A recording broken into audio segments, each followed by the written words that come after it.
Bonjour à tous et bienvenue pour cette première partie du chapitre Géométrie dans l'espace. Alors, après avoir fait la géométrie dans le plan, où vous avez étudié les droites, les segments, etc., les triangles, les cercles, on va passer à la géométrie dans l'espace.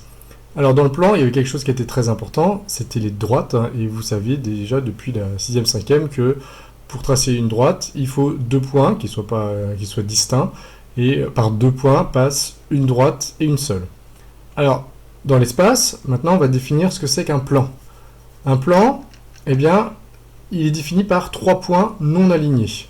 Trois points non alignés définissent un plan. Autrement dit, par trois points non alignés passe un plan et un seul. C'est l'équivalent de la définition des droites dans le plan. Là, on est dans l'espace et on définit ce que c'est qu'un plan. Alors, vous voyez bien, regardez votre table. Votre table, elle définit un plan. Évidemment, c'est comme pour les droites, ça se prolonge à l'infini dans tous les côtés. Mais si vous placez sur votre table 3 points non alignés, ça suffit pour définir le plan. Il n'y a qu'un seul plan qui va passer par ces 3 points-là. Voilà le petit dessin. Les plans, on les représente souvent comme ça par... c'est un morceau de parallélogramme. Et puis, on place 3 points ici, qui sont évidemment non alignés. Si vous placez 3 points alignés, ça ne définit plus un plan. Alors, on dit que des points sont coplanaires lorsqu'ils appartiennent au même plan. Voilà, les points, on peut avoir 10 points coplanaires. Si vous placez 10 points dans le même plan, ils seront tous coplanaires. Et ce sera un exercice qui nous intéressera, savoir si des points sont coplanaires. Est-ce qu'ils sont dans le même plan ou pas? Et c'est pas facile à voir, on ne peut pas voir sur les figures, il faudra faire des petites démonstrations.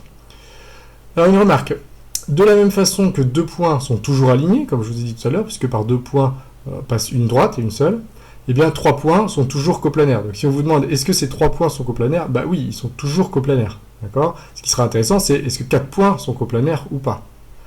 Alors ce truc-là, le fait de savoir que 3 points sont toujours coplanaires, ça a une application dans la vie de tous les jours à laquelle vous n'avez peut-être pas pensé. Le fait que les 3 points définissent un plan et que 3 points sont toujours coplanaires.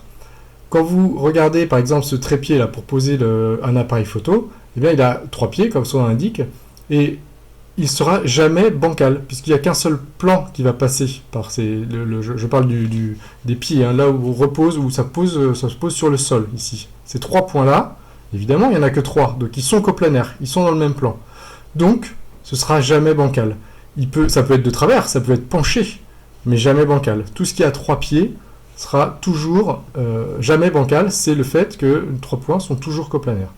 Vous avez voilà, des exemples, des tabourets à 3 pieds, tout ça, c'est jamais bancal. Encore une fois, si vous sciez un petit peu ici, par exemple, si vous sciez ce tabouret, il va être penché, mais il ne va pas être bancal.